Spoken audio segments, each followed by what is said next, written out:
ಮಲೆನಾಡಿಗರೇ ಸೇರಿ ಮಾಡಿರುವ ಕತೆ ಶಾಕಾಹಾರಿ. ಇದೇ ಫೆಬ್ರವರಿ 16ರಂದು ರಾಜ್ಯಾದ್ಯಂತ ಬಿಡುಗಡೆಯಾಗುತ್ತಿದ್ದು, ಈ ಕುರಿತು ಮಾಧ್ಯಮಗೋಷ್ಠಿ ನಡೆಸಿದ ಚಿತ್ರತಂಡ ಇದೊಂದು suspense thriller emotional story line ಇರುವ ಕತೆ.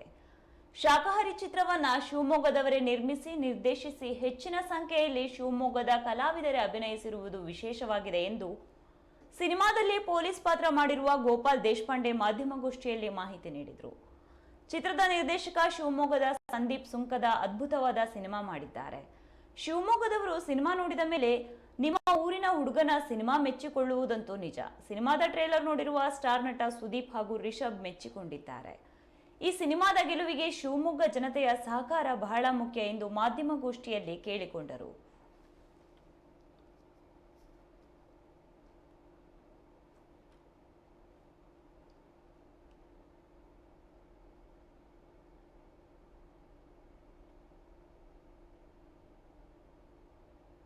ಸರ್, ನನ್ನ ನಾಚಿಕೆ ಸ್ವಭಾವನ ಅಂದ್ಬಿಟ್ಟು ನಾನು ಮೆಂಟಲಿ ರೆಡಿ ಆಗ್ಬಿಟ್ಟು ಮಾತಾಡಬಾರ್ದು ಅಂತ.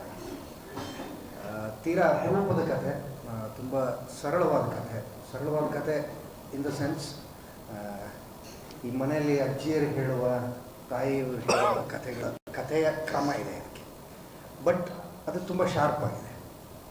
ಹಾಗಾಗಿ ಇದು ಒಂದು ಅಪರೂಪದ ಕತೆ ಇನ್ನೊಂದು ಸೆನ್ಸಲ್ಲಿ. ಯಾಕೆ ಅಂದರೆ ಇದನ್ನು ಶಿವಮೊಗ್ಗದ ಡೈರೆಕ್ಟ್ರೇ ಡೈರೆಕ್ಟ್ ಮಾಡಿದ್ದಾರೆ, ಶಿವಮೊಗ್ಗದವರೇ ಪ್ರೊಡ್ಯೂಸ್ ಮಾಡಿದ್ದಾರೆ, ಶಿವಮೊಗ್ಗ ಕಡೆಯವರೇ, ಸಾಗರದವರೇ ವಿಶ್ವಜಿತ್ ಇದನ್ನು ಶೂಟ್ ಮಾಡಿದ್ದಾರೆ. ಅಂದರೆ ಯಾಕೆ ಹೇಳ್ತಿದ್ದೀನಿ ಅಂದರೆ, ಒಂದು ಕನ್ನಡತನ ಯಾಕೆ ಬರುತ್ತೆ ಅಂದರೆ, ಒಂದು ಫಿಲ್ಮ್ಗೆ ಅಲ್ಲಿಯ ಜನರು ಅದನ್ನು ಅರ್ಥ ಮಾಡ್ಕೊಂಡು ಕಥೆನ ದಾಟಿಸೋವಾಗ ಒಂದು ಥರದ ಕಲ್ಚರು, ಒಂದು ಥರದ ಭಾಷೆ, ಒಂದು ಥರದ ಸಂಸ್ಕೃತಿಯ ಇದು ಅದರಲ್ಲಿ ಕಾಣಿಸುತ್ತೆ, ಅದರಲ್ಲಿ ರಿಫ್ಲೆಕ್ಟ್ ಆಗುತ್ತೆ. ಆ ಕಾರಣದಿಂದ ಇದು ತುಂಬ ವಿಶೇಷವಾದ ಸಿನಿಮಾ. ನಾನು ಒಂದು ಇನ್ಸ್ಪೆಕ್ಟರ್ ಪಾತ್ರ ಮಾಡಿದ್ದೀನಿ. ರಘು ಸರ್ ಜೊತೆಗೆ ನಾನು ಮೊದಲನೇ ಸರ್ತಿ ಅಭಿನಯ ಮಾಡಿದ್ದು. ಭಾಳ ಒಂದು ಬೇರೆ ಥರದ ಎಕ್ಸ್ಪೀರಿಯೆನ್ಸು. ಕಥೆ ಬಗ್ಗೆ ಜಾಸ್ತಿ ಹೇಳಿದ್ರೆ ನನಗೆ ದುಡ್ಡು ಕೊಟ್ಟು ಕರ್ಕೊಂಬಂದಿದ್ದಾರೆ ಇವರು ಸಂದೀಪ್. ಕಥೆ ಬಗ್ಗೆ ನೀವೇನೂ ಹೇಳೋಂಗಿಲ್ಲ, ಸ್ವಲ್ಪ ಇದು ಎಮೋಷ್ನಲ್ ಕ್ರೈಮ್ ಥ್ರಿಲ್ಲರ್ ಅನ್ಬೋದು. ಈ ಥರದ ಅಪರೂಪದ ಕಥೆಗೆ ಹಣ ಹಾಕೋದು ಭಾಳ ವೆರಿ ರೇರ್. ಅದಕ್ಕೆ ಒಂದು ಬೇರೆ ಥರದ ಅಭಿರುಚಿ ಬೇಕಾಗುತ್ತೆ ಈ ಥರದ ಸಬ್ಜೆಕ್ಟನ್ನು ನಂಬೋದಕ್ಕೆ.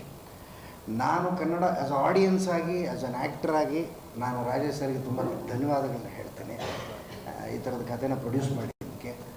ಈ ಥರದ ಅಪರೂಪದ ಕಥೆನ ಜನರಿಗೆ ದಾಟಿಸೋದಕ್ಕೆ ಮಾಧ್ಯಮದವರ ಅವಶ್ಯಕತೆ ತುಂಬ ಅಗತ್ಯ ಇದೆ. ಸೊ ದಯವಿಟ್ಟು ನಿಮ್ಮ ಹೆಲ್ಪ್ ಬೇಕು ನಮಗೆ. ನಮ್ಮ ಸಿನಿಮಾ ಶುಕ್ರವಾರ ರಿಲೀಸ್ ಆಗ್ತಾ ಇದೆ. ದಯವಿಟ್ಟು ಸಿನಿಮಾ ನೋಡಿ. ಅದ್ಭುತವಾದ ಪರ್ಫಾರ್ಮೆನ್ಸ್ ಇದೆ. ಮೋಸ್ಟ್ಲಿ ನನಗೆ ರಂಗಾಯಣ ರಘು ಸರ್ದು ಒನ್ ಆಫ್ ದ ಬೆಸ್ಟ್ ಇದು ಅಂತ ಅನಿಸುತ್ತೆ. ನಿಧಿಯವರಿದ್ದಾರೆ, ಅವರು ನಿಮ್ಮೂರ ಕಡೆಯವರೇ. ರಂಗಾಯಣ ರಘು ಮತ್ತು ನನ್ನ ಬಿಟ್ಟರೆ ಎಲ್ಲರೂ ನಿಮ್ಮೂರ ಕಡೆಯವರೇ. ತುಂಬ ಜನ ಆ್ಯಕ್ಟರ್ಸ್ ಇದ್ದಾರೆ, ವಿನಯ್ ಇದ್ದಾರೆ, ಶ್ರೀಹರ್ಷ ಇದ್ದಾರೆ, ಎಲ್ಲರೂ ಅದ್ಭುತವಾಗಿ ಪರ್ಫಾರ್ಮ್ ಮಾಡಿದ್ದಾರೆ. ದಯವಿಟ್ಟು ಸಿನಿಮಾ ನೋಡಿ. ಮೇಡಮು ಇದ್ದಾರೆ. ಮೇಡಮ್ ಪ್ರೊಡ್ಯೂಸರ್ ಅಂತ ನನಗೆ ಗೊತ್ತೇ ಇರಲಿಲ್ಲ. ಆ್ಯಕ್ಚುಲಿ ರಾಜೇಶ್ ಸರ್ ಪ್ರೊಡ್ಯೂಸರ್ ಅಂತಲೇ ಗೊತ್ತಿರಲಿಲ್ಲ ನನಗೆ. 2 ದಿವಸ ಶೂಟಿಂಗ್ ಆದಮೇಲೆ ಸಂದೀಪ್ ಹೇಳಿದ್ದು. ಸಿನಿಮಾ ತಂಡದ ಕ್ಯಾಪ್ಟನ್ ಸಂದೀಪ್ ತುಂಬ ಅದ್ಭುತವಾಗಿ ಅವರ ಮೊದಲನೇ ಸಿನಿಮಾ ಅಂತ ನೀವು ಹೇಳೋ ಹಾಗೆ ಇಲ್ಲ, ಹೊಸ ನಿರ್ದೇಶಕ ಅಂತ ನೀವು ಹೇಳೋ ಹಾಗೆ ಇಲ್ಲ. ಸಿನಿಮಾನ ನಿಮಗೆ ತೋರಿಸ್ತೀವಿ ಶುಕ್ರವಾರ, ಇನ್ನು ಒಂದೇ ದಿವಸ ಬಾಕಿ ಇದೆ. ಸಿನಿಮಾ ನೋಡಿದಾಗ ನೀವೆಲ್ಲ ಶಿವಮೊಗ್ಗದ ಎಲ್ಲರೂ ತುಂಬ ಹೆಮ್ಮೆ ಪಟ್ಕೊಳ್ತೀರಿ, ನಮ್ಮ ಊರಿನ ಹುಡುಗ ಈ ಥರದೊಂದು ಸಿನಿಮಾ ಮಾಡಿದಾನ ಅಂತ. ಇದು ಚಿತ್ರರಂಗದ ಅನೇಕ ಜನ ಗಣ್ಯರು ನಮ್ಮ ಸಿನಿಮಾ ನೋಡಿ ಹುಬ್ಬೇರಿಸಿದ್ದಾರೆ. ನೀವು ನೋಡಿರ್ಬೋದು, ಟ್ರೈಲರ್ ನೋಡೇನೆ ಸುದೀಪ್ ಸರ್ ಅವರಂತಹ ವಾಲಂಟಿಯರ್ ಆಗಿ ಅವರು ಅದನ್ನು ಹಂಚ್ಕೊಂಡಿದ್ದಾರೆ. ರಿಷಬ್ ಶೆಟ್ಟಿ ಇರ್ಬೋದು, ಸುದೀಪ್ ಸರ್ ಇರ್ಬೋದು, ಇವರೆಲ್ಲ. ಅಂದರೆ ಆ ಸಿನಿಮಾ ಅಷ್ಟು ಚೆನ್ನಾಗಿ ಬಂದಿದೆ. ನಾವು ಯಾವುದೇ ಒಂದು ಕೋಟಾದಲ್ಲಿ ಅಥವಾ ರಿಸರ್ವೇಷನ್ನಲ್ಲಿ ನಮಗೆ ಸಪೋರ್ಟ್ ಮಾಡಿ ಅಂತ ಕೇಳಲಿಕ್ಕೆ ನಾವು ಬಂದಿಲ್ಲ.